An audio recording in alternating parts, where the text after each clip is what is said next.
Araba mekalo kile muga ani sheke samba fla ani muga anduru DMS-TV chenamso onichi oniatuma ayo bisimile DMS-TV sanfɛ foli antano bankan bangana lame bago bɛɛ lajɛlen Mali kɔnɔ ani Mali kɔ kan aw ka dun kibaru ni o wagati seli sana an da se an bi kunnafonibaw ma ni ka olu da aw tulo kan an bɛ aw hakili lajigin k'aw bɛ se ka dɛmɛ ni kunnafoniya ni kanuni n'a carilen ani k'aw hakilinaw di hakilina jɔyɔrɔ la wale kɔfɛ bi kunnafoniba minnu b'an bolo ni ka olu da aw tulo kan dɔw bɛ tali kɛ alamisa tɛmɛnen mɛ kalo tile 22 sanba 2 ani 25 ni Maram Bɔre Filisi Suwe ni ale an ka Mali ministre de l'économie kɔrɔ ale ka jugement ko yɛrɛ kɔni kun bɛ sen na min avion présidentiel ale ni équipement militaire ko sanni ko kun yɛrɛ kɔni kan a yirala k'a fɔ ko Maram Bɔre Filisi Suwe ale yɛrɛ kɔni nalen salle d'audience kɔnɔna na a nana lahalaya min kɔnɔna na o kɛra sababu ni an ka Mali kiiritigilamaw olu sɔnna ma k'a fɔ ko ka kiiritigɛ in yɛrɛ kɔni bila ni ka taa bila juin kalo tile 2 nata in na o koru kumle kɔnɔna na min Maram Bɔre Filisi Suwe ale ka avocat ni o ye Jangina Tunkara ye ale kɔni bɛ bɔ ne ka kuma a b'a yira k'a fɔ ko ni procès in yɛrɛ kɔni ye latiɲɛni de a kɔni k'a kɔrɔfɔ la k'u kɔni bɛ ka dabɔ kama ne ka a fɔ ko Maram Bɔre Filisi Suwe kana ka procès kɛ ko ka sɔrɔ u b'a dɔn k'a fɔ k'a ka kɛnɛya lahalayaw yɛrɛ kɔni tɛ a permettre a ka se ka na procès yɛrɛ kɔni kɛ. Ni blanchiment d'argent ale ni criminalité transactionnelle min yɛrɛ kɔni an ka Mali douane maaw ye olu y'a yira k'a fɔ k'u cɛsirilen don ni fɛn ninnu kɛlɛli ka bɔ an ka jamana kɔnɔna na o koru kumle kɔni kan an ka Mali douane maaw olu ye saisie ba dɔ yɛrɛ kɔni kɛ aéroport international Modibo Keita la saisie in kɛra tɛnɛ tɛmɛnen mɛ kalo tile 26 sanba 2 ani 25 wagati min an ka douane maaw taara bɔ passager dɔ yɛrɛ kɔni kan min ka saki kɔnɔna na euro wari 580 ani dɔɔni bɔyanko yɛrɛ de kɔni kun bɛ ne ma ko fɔlen in bolo a kun bɛ na taa voyage ni a ye yɛrɛ de kɔni tɔndibi fanfɛla la yɔrɔ min bɛ Burema cercle de kɔnɔna na maa maramafɛntigi dɔw minnu yɛrɛ kɔni ma lakodɔn olu yɛrɛ kɔni taara siranya don ni yɔrɔ tɛmɛbaa maaw yɛrɛ kɔni dusukun na ni u ka bolimafɛnw yɛrɛ kɔni lajɔlen u ye dɔw yɛrɛ kɔni bugɔ u ye dɔw bololafɛnw fɛnɛ suɲɛ ni ka taa ni a bɛɛ lajɛlen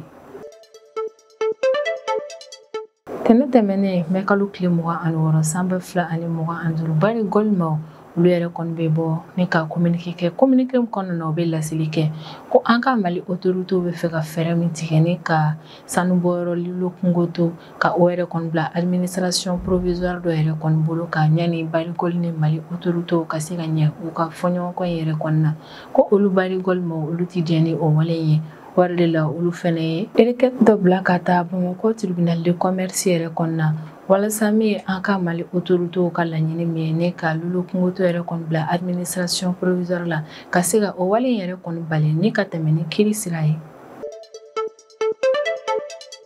mɛ kalo tile 21 tɛmɛnen sanba 2 ani 25 Bajangara gouverneur ni o ye colonel major Olivier Jassana ye ale kɔni bɛ lettre dɔ ci Bajangara préfet bɛɛ lajɛlen ma lettre min kɔnɔna na a bɛ kangada yɛrɛ kɔni kɛ u ye k'a bɛ k'a jateminɛ k'a fɔ ko préfet u kɔni bɛ ka kɛwale dɔw kɛ ni ka ɲɛsin sous préfet ma kɛwale minnu yɛrɛ kɔni ti bɛn o koru kun de k'a bɛ lettre yɛrɛ kɔni ci u ma ka kangada yɛrɛ kɔni k'u ye k'u ka kɛwale nin yɛrɛ kɔni bila teliya la ni kunnafoniba ne bɛ an bolokɔrɔ bi an bɛna minnu walawala aw ye bi don kibaru kɔnɔna na an ka Mali kiriko maaw ka décision min yɛrɛ kɔni bɔra ni o de ye ko avion présidentiel ale ni équipement militaire o procès min kun daminɛna mɛ kalo tile 22 tɛmɛnen sanba 2 ani 25 an ka Mali kiriko maaw kelen ni ka décision ta k'a fɔ ko bɛna procès in yɛrɛ kɔni bila ka taa juin kalo tile 2 nata in na ko sababu kɛ Maram Bɔre Filisi Suwe ale ka kɛnɛyako lahalaya yɛrɛ kɔni a yirala k'a fɔ ko wale in kɛra sababu ye ni ka Maram Bɔre Filisi Suwe ale ka avocat yɛrɛ kɔni bila kuma camanw na jamana kɔnɔna na maître Jangina Tunkara ne ma ko fɔli ale Maram Bɔre Filisi Suwe ka avocat ye ale yira k'a fɔ ko cour maaw yɛrɛ kɔni a yira k'a fɔ ko bɛna na procès yɛrɛ kɔni reporter ni ka bila ka taa juin kalo tile 2 nata in na ko nka olu avocat yɛrɛ kɔni bolo dɔgɔkun 2 kuntagala kɔnɔna na Maram Bɔre Filisi Suwe ale tɛ se ka kɛnɛya fo ka taa fɔ k'a bɛna na i jɔ ka procès kɛ ko kiiritigilamaw ye délai min di Maram Bɔre Filisi Suwe ma ko délai yɛrɛ kɔni tɛ labɔli kɛ ka d'a kan dɔgɔkun 2 kuntagala in kɔnɔna na a tɛ se ka kɛ sababu ye ni Maram Bɔre Filisi Suwe ale ka se ka kɛnɛya yɛrɛ ko wagati kuntagala in ka surun kojugu o de la u kana n'u jigi d'a kan k'a fɔ ko wagati in kɔnɔna na Maram Bɔre Filisi Suwe ko ale yɛrɛ kɔnɔna na se ka kɛnɛya ko alamisa tɛmɛnen mɛ kalo tile 22 sanba 2 ani 24 olu avocat olu ye décision yɛrɛ kɔni ta k'u bɛ laɲini kɛ an ka jamana kiiritigɛlaw yɛrɛ kɔni fɛ ko min ye procès in ye k'a bila don wɛrɛ yɛrɛ kɔnɔna ka d'a kan k'olu y'a ye k'a fɔ Madame Buhari Fili Sissogo a yɛrɛ kɔnɔna na brancard de sanfɛ wa k'a kun tɛ se ka tagama a kun tɛ se ka wuli k'a jɔ a kun tɛ se k'a sigi fɛnɛ yɛrɛ kɔni olu kɛlen k'a ye o lahalaya kɔnɔna na olu y'a faamu k'a fɔ ko fanga min yɛrɛ kɔni b'a la o t'a permettre ka se ka procès in yɛrɛ kɔni supporter ka d'a kan ko procès tɛmɛnen yɛrɛ kɔni kɛra dɔgɔkun 3 kuntagala de kɔnɔna na ni procès kura min fɛnɛ bɛ ka daminɛ olu yɛrɛ kɔni t'a dɔn u bɛna kɛ tile hakɛya min kuntagala kɔnɔna na olu la olu yɛrɛ kɔni hakilina na Madame Buhari Fili Sissogo a ka kɛnɛya ko yɛrɛ kɔni bɛ lahalaya min na o t'a permettre ni ka procès yɛrɛ kɔni kɛ ko de kɔni na olu avocat olu bɛna na halisa laɲini kɛ an ka Mali kiiritigilamaw fɛ ko ka procès in yɛrɛ kɔni bila ka taa fo wagati janw na fo ka taa fɔ Madame Buhari Fili Sissogo ni ale yɛrɛ kɔni kɛnɛyara wagati min na de Jangina Tunkara ka kɔrɔfɔ la ko walasa maa yɛrɛ kɔni ka se ka na i jɔ kiiritigilamaw ɲɛma k'i ka kiiri bɛ tigɛ o kan k'a sɔrɔ i yɛrɛ kɔni ka kɛnɛ i hakili la i ka kɛnɛ i farikolo fɛnɛ na ko o dun tɛ Madame Buhari Fili Sissogo ka cas ye o de la an bɛ wagati min na i n'a fɔ ko bi ni ma kofɔli ale yɛrɛ kɔni tɛ se ka procès kɛ fɔlɔ avocat in ka kɔrɔfɔ la k'ale yɛrɛ kɔni bolo procès in ye tiɲɛni de ye ko munna u y'olu convoqué k'a sɔrɔ u tun b'a dɔn k'a fɔ ko Madame Buhari Fili Sissogo ale ka kɛnɛya ko lahalaya yɛrɛ kɔni tun t'a permettre ka procès supporter Madame Buhari Fili Sissogo ale ka avocat yɛrɛ kɔni kun ka kuma de ye nin ye a y'a yira k'a fɔ k'olu bɛna na laɲini yɛrɛ kɔni kɛ ko ka procès in yɛrɛ kɔni bila ka taa fo wagati kuntagalajanw na fo ka taa fɔ Madame Buhari Fili Sissogo ale yɛrɛ kɔni mana na kɛnɛya ka d'a kan ko kiiritigilamaw ye date min di olu ma ni o yɛrɛ kɔni ye dɔgɔkun 2 kuntagala de ye ko o temps yɛrɛ kɔni t'a permettre Madame Buhari Fili Sissogo ale ka se ka kɛnɛya kosɛbɛ yɛrɛ kɔni o de la a y'a yira k'a fɔ ko procès in yɛrɛ kɔni ye tiɲɛni de ka d'a kan ko kun jumɛn na u ye olu yɛrɛ kɔni wele k'a sɔrɔ u b'a dɔn tigitigi la k'a fɔ ko Madame Buhari Fili Sissogo a ka kɛnɛya ko yamaruya ta a permettre yɛrɛ kɔni ni ka procès kɛ an bɛ wagati min i n'a fɔ ko bi an kɔni bɛ wagati min i n'a fɔ ko bi Mali jamana kɔnɔdenw bɛɛ lajɛlen yɛrɛ kɔni sigi bɛn ni ka juin kalo tile 2 nata in de kɔnɔ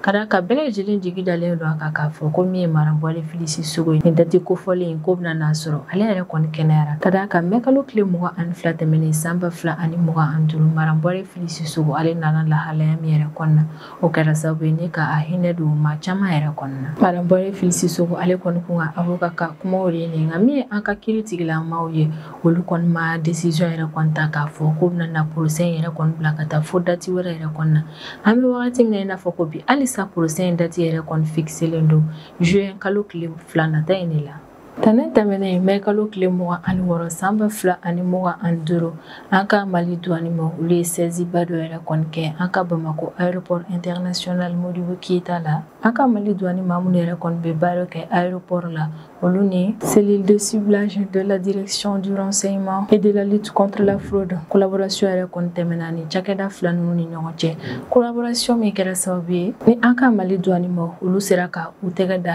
euro wari 580 yɛrɛ kɔni kan min kun dogolen yɛrɛ kɔni don voyage kɛla dɔ ka saki dugumana na an ka Mali douane ma olu sera ka sɛbɛya sɔrɔ ni opération yɛrɛ kɔni na o y'a sɔrɔ an bɛ wagati min na i n'a fɔ ko bi min ye an ka Mali ministre de l'économie et des finances ale kɔni kɛn bɛ ni ka solution kɛrɛnkɛrɛnnen dɔw yɛrɛ kɔni bila sen kan walasa min ye fraude yɛrɛ kɔni ye ka se ka olu yɛrɛ kɔni kɛlɛ ka bɔ an ka Mali jamana kɔnɔna na wa wale y'a yira na fɛnɛ k'a fɔ ko min ye an ka douane maaw yɛrɛ kɔni ka direction générale olu kɛn bɛ ni ka fɛɛrɛ kura minnu yɛrɛ kɔni bila sen kan walasa ka se ka fraude ni fɛn kuntan ni yɛrɛ kɔni kɛlɛ ka bɔ an ka jamana kɔnɔna na a y'a yira k'a fɔ k'olu ka o fɛɛrɛ ni yɛrɛ kɔni ɲana kosɛbɛ ka d'a kan a bɛ ka kɛ sababu ye ni douane maaw bɛ ka sebaya sɔrɔ douane maaw sera ka ni saisiba in yɛrɛ kɔni kɛ o y'a sɔrɔ renseignement minnu bɛ u bolo u ye olu yɛrɛ de kɔni labaara ka ɲɛ labaara cogo ɲuman na o kɔni kɛra sababu ye n'u sera ka sɛbɛya sɔrɔ ni opération in na ka d'a kan ni ma kofɔli ni nin warimuguba in yɛrɛ kɔni kun bɛ ale bolo maa t'a dɔn a kun bɛna taa fɛn min yɛrɛ kɔni kɛ nin wari kofɔli in na nin saisi y'a yira na k'a fɔ k'an ka Mali douane ma olu cɛsirilen don kosɛbɛ criminalité transactionnelle ale ni fraude yɛrɛ kɔni kɛlɛ la ni ka bɔ an ka Mali jamana kɔnɔna na min ye blanchiment d'argent ye o fɛnɛ yɛrɛ kɔni faralen don u ka cɛsiri kɛlɛw kan an bɛ wagati min i n'a fɔ ko bi a y'a yira na fɛnɛ k'a fɔ ko furancɛ fanga wagati an ka Mali douane ma olu ye falenni ale ni cɛsiri caman yɛrɛ kɔni don u ka baaraw la an bɛ wagati min i n'a fɔ ko bi douane direction ma a b'a ka cɛdenw fo kosɛbɛ u ka cɛsiri yɛrɛ kɔnɔna ni opération kɛrɛnkɛrɛnnen sen fɛ a b'u fo kosɛbɛ u ka baara kɛ ko ɲuman yɛrɛ kɔni na faso tɔgɔ la. An kɔni bɛ wagati min na i n'a fɔ ko bi an ka Mali douane ma olu yɛrɛ kɔni bɛ sɛgɛsɛgɛli baaraw la walasa ka se k'a dɔn wari in bɔra yɔrɔ min ale ni wari in yɛrɛ kɔni kun bɛna ta kɛ ka baara mun yɛrɛ kɔni kɛ douane ma u bɛna u cɛsiri o baara in na. Wari in yɛrɛ maa min fɛnɛ bolo o maa kofɔli ale fɛnɛ bɛ an ka Mali autorités ka bolo kan an bɛ wagati min i n'a fɔ ko bi. Dɔgɔkun tɛmɛnen na maa marimafɛntigi dɔw minnu yɛrɛ kɔni kun bɛ moto sanfɛ olu ye binkani wale caman yɛrɛ kɔni kɛ ni ka ɲɛsin bolimafɛn dɔw yɛrɛ kɔni ma min kɔnɔna na sugujɔlaw yɛrɛ de kɔni kun bɛ yen nɔ wa a yirala k'a fɔ ko sugujɔla ninnu yɛrɛ kɔni kun bɛ tɔndibi village fanfɛla de la yɔrɔ min bɛ burɛm cercle de kɔnɔna na sources ka kɔrɔfɔ la ko maa marimafɛntigi nin yɛrɛ kɔni o kun mana na sugujɔla ninnu ka bolimafɛnw wajibiya ni ka u lajɔ u kun bɛ don bolimafɛn ninnu yɛrɛ kɔni kɔnɔna na ni ka passager ninnu yɛrɛ kɔni ka minɛnw kɔnɔnaw woloma n'u ye fɛn nafama min yɛrɛ kɔni sɔrɔ passager ninnu kunna u bɛ o fɛn ninnu bɛɛ lajɛlen minɛ u la dɔw minɛna ka olu bugɔ dɔw fɛnɛ ka bugɔli yɛrɛ kɔni juguyara fo ka taa fɔ ko jeli yɛrɛ kɔni bɔra o maa ninnu na u kilalen u ka o walejugu ninnu na u bɛ sɔrɔ ka maa ninnu yɛrɛ kɔni ka bololafɛn nafamaw minɛ u bolo ni ka taa n'a ye yɔrɔ la yɔrɔ min yɛrɛ kɔni ma lakodɔn an bɛ wagati min i n'a fɔ ko bi maa marimafɛntigi ni yɛrɛ kɔni kilalen u ka walejugu la u ye maa minnu yɛrɛ kɔni bugɔ ni k'olu jugina a yirala k'a fɔ k'olu yɛrɛ kɔni taara teliya la ni ka taa ni u ye taabo ye furakɛlikɛyɔrɔ yɛrɛ kɔnɔ na walasa maa ninnu ni furakɛli min ka kan o ka se ka kɛ u la yɛrɛ kɔni nka an bɛ wagati min i n'a fɔ ko bi an ka Mali finitigiw u kɔni bɛ ka walejugu kɛlɛ nin yɛrɛ kɔni ɲini walasa u ye nin wale min yɛrɛ kɔni kɛ a ɲɔgɔn kana na sen fila ale ni ka se ka u minɛ ni ka u bila an ka Mali kiiritigilamaw ka bolo kan.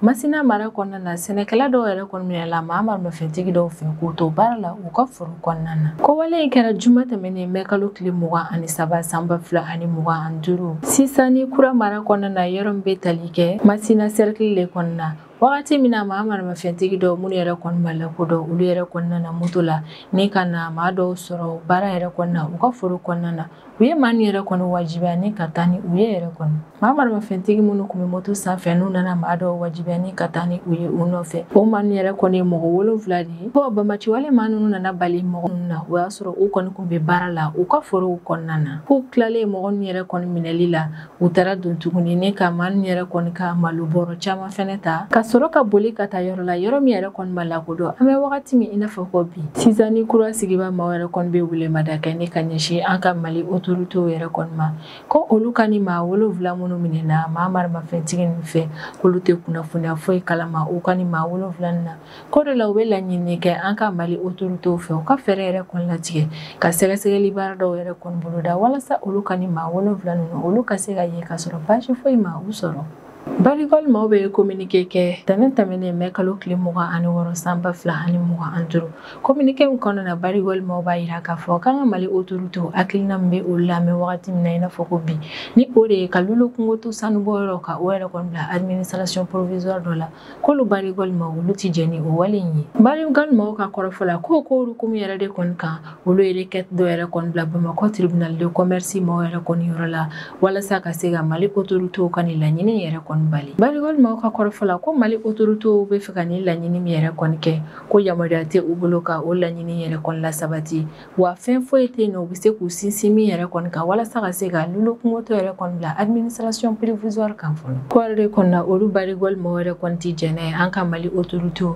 olu ka fɛɛrɛ yɛrɛ kɔni latigɛ ni ka Lolo Kungoto mini yɛrɛ kɔni bila administration provisoire dɔ yɛrɛ kɔni na maa dɔ fɛ ni tribunal maaw yɛrɛ kɔni mana na maa min de sugandi a bɛ wagati damadɔ bɔ an ka Mali autorités yɛrɛ kɔni ye laseli kɛ ko komi Barigol maaw alo ni Mali autorités tɛ ka ɲa u ka fɔ ɲɔgɔn kɔ yɛrɛ kɔni na ko Mali autorités bɛna na Barigol yɛrɛ kɔni bila administration provisoire dɔ yɛrɛ kɔni kɔrɔ walasa o man yɛrɛ kɔni ka se ka continuer ka baara yɛrɛ kɔni kɛ Barigol la o ko hukumu yɛrɛ de kɔni ka Barigol direction maaw b'a yira k'a fɔ k'u tɛ jɛn ni o wale in ye Barigol maaw fɛnɛ bɛ tila ka laseli kɛ ko komi an ka Mali autorités olu ye requête yɛrɛ kɔni bila tribunal de commerce yɛrɛ kɔni na k'olu Barigol fɛnɛ alamisa tɛmɛnen mɛ kalo tile 22 san 2025 olu fɛnɛ taara requête yɛrɛ kɔni bila Bamakɔ tribunal de commerce yɛrɛ kɔni na walasa ka se ka Mali autorités ka laɲini yɛrɛ kɔni bali ka lasabati ko nka Barigol i n'a fɔ Mali autorités o bɛɛ lajɛlen bɛ ka Bamakɔ tribunal de commerce maaw ka jaabi yɛrɛ kɔni kɔnɔ o min bɛna na bɔ juin kalo tile 2 nata in de la Barigol ɲɛmaa maaw ka kɔrɔfɔ la ko Mali autorités yɛrɛ kɔni ta bɛ requête min yɛrɛ kɔni do tribunal de commerce maaw yɛrɛ kɔni yɔrɔ la la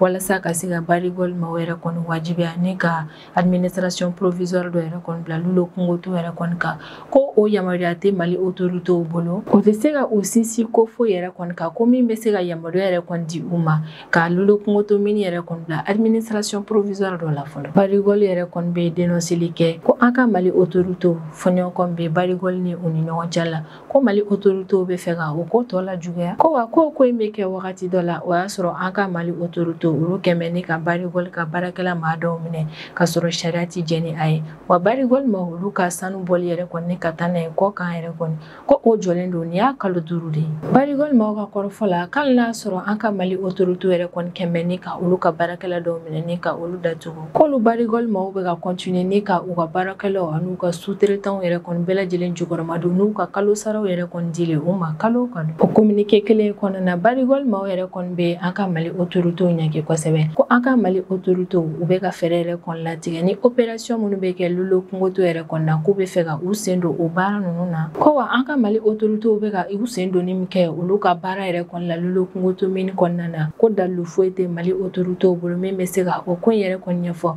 wa sariya ti jɛ ni a ye ka d'a kan k'a bɛ kɛ sababu yɛrɛ kɔni ni bɛnkan sɛbɛn min bɛ Mali autoritéw ni barigol maaw yɛrɛ kɔni ɲɔgɔn cɛ la o bɛnkan sɛbɛn in kɔnɔna na barigol ale fɛnɛ ka hakɛw yɛrɛ kɔni bɛ ko in na k'a bɛ kɛ sababu yɛrɛ kɔni ni ka dankari o ko in na ko jɛɲɔgɔnya min bɛ tɛmɛ gouvernement ale ni a ka partenaires cɛ partenaire minnu yɛrɛ kɔni bɛ a bɛ san caman yɛrɛ kɔni bɔ ko o ko sugu ninnu na o partenaire ninnu bɛɛ lajɛlen kan ka ɲɔgɔn yɛrɛ kɔni bonya nka an ka Mali autoritéw bɛ fɛ ka u sen don ni min kɛ lulo kungoto mini gestion baaraw yɛrɛ kɔni na ko o bɛ kɛ sababu yɛrɛ kɔni ni ka dankari o ko in fɛnɛ na nka barigol maaw y'a yira k'a fɔ halisa olu kɔni bɛ fɛ ka kuma ɲɔgɔnya tɛmɛ u ni Mali autoritéw ni ɲɔgɔn cɛ la walasa u ka bɛnkan sɔrɔ u ka fɔɲɔgɔnkɔ in na o y'a yira k'a fɔ k'ali dɔgɔkun tɛmɛnen na an kɔrɔ barigol maaw olu ye lettre ci ne ka se an ka Mali ministre de l'économie et des finances yɛrɛ kɔni ma k'a yir'u la k'a fɔ k'olu barigol maaw yɛrɛ kɔni bɛ u ka bila la walasa u ka kuma ɲɔgɔnya kɛ ɲɔgɔn fɛ min ye fɔɲɔgɔnkɔ ye ka se ka bɛnkan yɛrɛ kɔni sɔrɔ o ko la o y'a yira k'a fɔ k'u ka laɲini de u ni Mali autoritéw ka bɛnkan sɔrɔ bɛnkan bɛna na kɛ sababu ye ni barigol ale ka baarakɛla minnu minɛlen don an ka Mali autoritéw fɛ ka o baarakɛla ninnu labila n'o fɛnɛ kɛra barigol ale ka se ka baaraw daminɛ lulo kungoto mini yɛrɛ kɔni kɔnɔna na ko ninnu bɛɛ lajɛlen yɛrɛ kɔni kɛ Mali jamana ka intérêt Mali jamana kɔnɔdenw ka intérêt ale ni barigol ka intérêt bɛɛ lajɛlen yɛrɛ de kɔnɔna communiqué in kɔnɔna na barigol ale bɛ a ka kumaw yɛrɛ kɔni kuncɛ k'a yira k'a fɔ ko ale bɛ waso ni fɛn min yɛrɛ kɔni o de ye an ka Mali jamana kɔnɔna na a bɛ san caman yɛrɛ kɔni bɔ min ye Mali ka ɲɛtaga ye ale sen donna o baaraw la a y'a yira k'a fɔ k'ale an ka exploitation minière dɔw yɛrɛ kɔni bɛ yen nɔ ko ale o yɔrɔ ninnu jɔ wa o yɔrɔ ninnu yɛrɛ kɔni bɛ ka kɛ sababu ye ni ka ɲɛtagaba don an ka Mali jamana kɔnɔna na ka d'a kan yɔrɔ ninnu yɛrɛ kɔni bɛ ka na ni wariba de ye Mali ka sɔrɔ ko la ko halisa ale barigol a bɛ fɛɛrɛ bɛɛ lajɛlen yɛrɛ kɔni latigɛ ka fɛɛrɛ sɔrɔ ani Mali autoritéw ka fɔɲɔgɔnkɔ in yɛrɛ kɔni na walasa u bɛ se ka dankari nin ko in na bɛɛ lajɛlen yɛrɛ kɔni ka se ka i bɔ fan sɔrɔ ni jɛɲɔgɔnya in na a bɛ kalo caman bɔ min ye barigol ale ni Mali autoritéw ye fɔɲɔgɔnkɔ yɛrɛ kɔni bɛ olu ɲɔgɔn cɛ la fo yɛrɛ kɔni nana kɛ sababu ye a bɛ kalo caman bɔ min ye barigol ye ale kɔni ka sanubɔw yɛrɛ kɔni jɔlen don lulo kungoto mini yɛrɛ kɔni na an bɛ wagati min na i n'a fɔ ko bi nka a bɛ n'a fɔ Mali autoritéw k'olu bɛ fɛ ka laɲini yɛrɛ de kɔni kɛ ni ka lulo kungoto mini yɛrɛ kɔni bila administration provisoire yɛrɛ kɔni ka bolo kan nka o wale in fɛnɛ ma diya barigol maaw ye ko de la u fɛnɛ bɛ ka u cɛsiri walasa ka se ka o ko in bali ko nka o n'a ta tɔ u bɛ fɛ bɛnkan yɛrɛ kɔni ka sɔrɔ o ni an ka Mali autoritéw yɛrɛ kɔni ɲɔgɔn cɛ u ka nin fɔɲɔgɔnkɔ in na Olivier Jassana ni ale ye Bajangara gouverneur ye a bɛ lettre kɛ lettre min kɔnɔna na a bɛ kangarida yɛrɛ kɔni kɛ ni ka ɲɛsin Bajangara préfet yɛrɛ kɔni ma k'a bɛ ka kɛwale dɔw jateminɛ u la kɛwale minnu yɛrɛ kɔni bɛ tali kɛ préfet u b'u ka baaraw yɛrɛ kɔni ni sous préfet ta ɲagami ɲɔgɔn na Olivier Jassana ka kɔrɔfɔ la ko cikan yɛrɛ kɔni nana lase ale ma cikan min yɛrɛ kɔni na a bɛ k'a fɔ ko min yɛrɛ kɔni ye Bajangara préfet ye u bɛ k'a dabɔ a kama k'u ni sous préfet yɛrɛ kɔni ka baaraw ɲagami ɲɔgɔn na ko rukumune k'a bɛ ka jateminɛ k'a fɔ ko préfet yɛrɛ kɔni ka hakilina la ko sous préfet ko compétence tɛ olu la ka d'a kan ko sous préfet yɔrɔ minnu bɛ olu ka mara kɔnɔna na o bɛɛ lajɛlen bɛ préfet ka cercle de kɔnɔna na ko ka sɔrɔ nin ko ninnu yɛrɛ kɔni tɛ ɲɔgɔn ɲɛ sira la diyagoya don sous préfet n'ale kɔni ye kɛwale minnu kɛ a ka yɔrɔ la a bɛna n'o fɔ préfet nka cogo si la préfet ale tɛ se ka a ka sariya boli sous préfet yɛrɛ kɔni ka mara kɔnɔna na ko préfet ta ye cercle ye sous préfet ale ta ye arrondissement ye tiɲɛ na arrondissement o kɔni bɛ i yɛrɛ sɔrɔ cercle yɛrɛ de kɔnɔna na nka o kɔrɔ kɔni tɛ k'a fɔ ko préfet ale min ta ye cercle ye ko ale ka sariyaw yɛrɛ kɔni bɛ boli arrondissement kɔnɔna na nka sous préfet kɔni fɛnɛ wajibiyalen don n'a bɛ ko minnu kɛ arrondissement kɔnɔna na a kana o fɔ préfet ɲɛna nka diyagoya tɛ préfet ale yɛrɛ kɔni k'a ka sariya boli sous préfet ka yɔrɔ la ko nka préfet bɛ ka o kɛwale minnu yɛrɛ kɔni kɛ o y'a sɔrɔ décret dɔ yɛrɛ kɔni bɛ min taara san 2015 février kalo tile 13 sariya minnu yɛrɛ kɔni bɛ o décret in kɔnɔna na préfet ka sisan kɛwale in yɛrɛ kɔni bɛ ka o sariya ninnu violer de ka d'a kan o décret in kɔnɔna na a yiralen don k'a fɔ ko arrondissement ale bɛ cercle kɔnɔna na nka arrondissement ale fɛnɛ yɛrɛ kɔni kan ka bila administration dɔ ka bolo kan o arrondissement ye administration yɛrɛ kɔni ka ɲɛma o de ye sous préfet ye ko yɛrɛ de kɔni na arrondissement kɔnɔna na maa min ka sariya bi bolo yen nɔ o ye sous préfet de o décret kelen in kɔnɔna na ko cercle o bɛ préfet ka bolo yɛrɛ de kɔni kan tiɲɛ na arrondissement ale yɛrɛ kɔni bɛ cercle kɔnɔna na ko nka préfet ale ka sariya bɛ boli dɔrɔn de cercle kɔnɔna de la Olivier Jassana a bɛ sinsin a kan ko sous préfet kɔni mana na fɛn fɛn yɛrɛ kɔni kɛ a ka arrondissement kɔnɔna na a wajibiyalen don ni ka taa o kuma ninnu yɛrɛ kɔni ɲɛfɔ préfet ɲɛna ko tiɲɛ yɛrɛ kɔni na o ye sous préfet ka baara ye nka o n'a ta o ta préfet kana taa i ɲagami sous préfet yɛrɛ kɔni ka baaraw la gouverneur ka kɔrɔfɔ la k'o fɛnɛ tɛmɛlen kɔfɛ baɲumankɛ tɔn ale ni projet maa dɔw fɛnɛ yɛrɛ kɔni nana ale la kunnafoniya k'olu bɛ u ka ɲɔgɔnye dɔw yɛrɛ kɔni boloda ɲɔgɔnye mun na préfet yɛrɛ kɔni welelen foyi tɛ o la ko nka préfet ninnu bɛ taa o la u bɛ tila k'a wajibiya olu kan k'u ka wari yɛrɛ kɔni di u ma gouverneur a y'a yira k'a fɔ k'a ti jɛn ni o kɛwale ninnu ye ka d'a kan ko préfet ka nin kɛwale ninnu yɛrɛ kɔni u bɛ u ka baara yɛrɛ kɔni danbe bɔ u la ka d'a kan ko n'i kɛra préfet yɛrɛ kɔni i kan ka jogo dɔw yɛrɛ de kɔni cari jogo minnu yɛrɛ kɔni bɛ se ka kɛ sababu ye ni bonya yɛrɛ kɔni bɛ da i kan ko nka u bɛ ka nin kɛwale minnu yɛrɛ kɔni kɛ ni ka taa baɲumankɛ tɔn walima projet maa ninnu yɛrɛ kɔni ka ɲɔgɔn ye la o préfet ma wele yɔrɔ minnu na nka u bɛ taa wajibiya o maa ninnu kan k'u ka wari di u ma ko préfet ka o kɛwale ninnu dabila ko yɛrɛ de kɔni na Olivier Jassana a bɛ welemada kɛ ni ka ɲɛsin préfet ma kɛrɛnkɛrɛnnenya la minnu bɛ nin kɛwale ninnu kɛ k'a b'a laɲini u fɛ u k'u ka nin ko ninnu dabila wa u ka cakɛdaw yɛrɛ kɔni na sariya bɛ fɛn minnu yamaruya di u ma u ka fɛɛrɛ bɛɛ lajɛlen latigɛ ka dan o ko ninnu kɛli ma k'a ka lettre yɛrɛ kɔni de ye kangarida ye ni ka ɲɛsin nin préfet ninnu ma u ka nin kɛwale nin yɛrɛ kɔni dabila Olivier Jassana ni ale ye Bajangara gouverneur ye ale kɔni bɛ nin laseli kɛ a ka préfet yɛrɛ de kɔni ma ka d'a kan k'a bɛ ka a kumaw yɛrɛ kɔni mɛn ko préfet u kɔni bɛ ka taa u ka baara ni sous préfet ka baara yɛrɛ kɔni ɲagami ɲɔgɔn na sous préfet yɛrɛ kɔni ka baara bɛ kɛ yɔrɔ mun na préfet u kɔni bɛ ka taa u ka kow kɛ yen nɔ ko k'a sɔrɔ sariya ti jɛn ni a ye o fana tɛmɛlen kɔfɛ ko préfet u ma wele yɔrɔ minnu yɛrɛ kɔni na wa diyagoya tɛ u ka taa yɔrɔ minnu na u bɛ taa u sen don o baaraw la ka tila ka wajibiya o maa ninnu kan k'u ka wari di u ma Olivier Jassana a bɛ laɲini kɛ u fɛ ko nin lettre yɛrɛ kɔni ye kangarida le ni ka ɲɛsin o baara ninnu kɛli maa ninnu bɛɛ lajɛlen ma k'u ka u ka kɛwale ninnu dabila ni ne bɛ dan sigi an ka bidon kibaru la an b'an kanubaga n'a lamɛnbagaw bɛɛ lajɛlen fo Mali kɔnɔ ani Mali kɔ kan an bɛ hakilina jigin k'aw bɛ se k'an dɛmɛ ni kunnafoniya ni kanni n'a carili ye ani ka hakilinaw di hakilina jɔyɔrɔ la wale kɔfɛ an b'a fɔ yen nɔ ko aw k'an bɛn a ɲɔgɔnna wɛrɛ ma